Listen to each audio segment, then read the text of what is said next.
Yung pagod. Siya. So yung Diamante, di ko na bigla lang nung makalaman si Flash. Kaya nag-prefer ako. Actually, sa DOS, yung Bermuda tayo, nakikita ko, demonyo rin natin.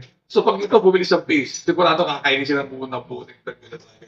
Hindi ko naman maintindihan bakit mas naging Alvin ay yung Everest. So, pero that's the same. 2, 3, and 4. Alright? Alright.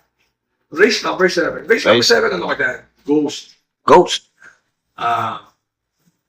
Tingin ko, Alvin Guser Racing Festival pala. Parang Alvin Guser Festival, High Dollar. Oh, High Dollar. Baka Georgia, Everest. Oh, Ghost. Baka natin si Andy ngayon.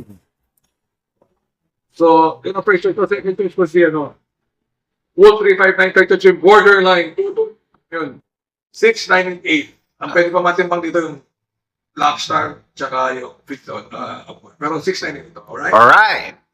Race number 8. Ito parang lamang naman, Windfall. Although hindi ko kilala yung aha mo. O mahabit yan. So, alam mo, mga Amerikano, yung umahabit, may buti yan. At 9.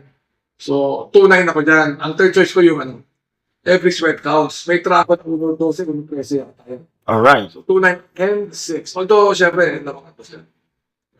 Race number 9. Race number 9, ano, ginger cut biyahe ng makaraan yan. Although, pwede pa rin siya ibiyahe ngayon. Di ba? Ang second choice ko yung Levitating, ang third choice ko yung Enfuego. Believing me, meron din yan. Pero ako 3, 7, and 6 na pa dito. Kasi nga, pwede ibiyahe yung ginger cut. Pero medyo gumagarapal na yan, kaya wala na silang magawa dyan. Alright? Alright. And sa last race, puta quick vlog lang to Oo. Ace of Diamond, Uno G's ang barrier. Daniel Padilla, ano pa hanapin mo? 1-2, nagdagdag pa ng 1-3, tatapusin ito, 1-16, 1-17. I love. Super. 1-16 ang tatapusin ito sa 1-3. Di ba? Baka mag-1-15 medya pa yan. So yan ang first choice ko. Second choice ko yung ready to risk it all. Kasi baka sumabay si Andiamo Perense, makita niya ang kanyang mga lolo. Ang third choice ko yung si Bridgestone. Kasi baka why naman gamitin si Bridgestone. Pero muna pinang-una yan. Pero I think 10, 1, and 7. Okay, alright.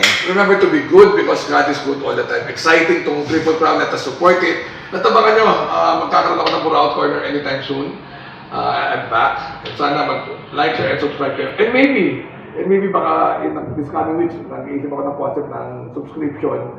So, yung mga gimmick doon, marami. Mga pranko, yung mga paraffle kami, yung mga, marami. Mga late call, mga late mail kung tawagin sa abroad, yung mga last minute. Ayan. So, see you guys and good luck sa inyo lahat. Bye-bye.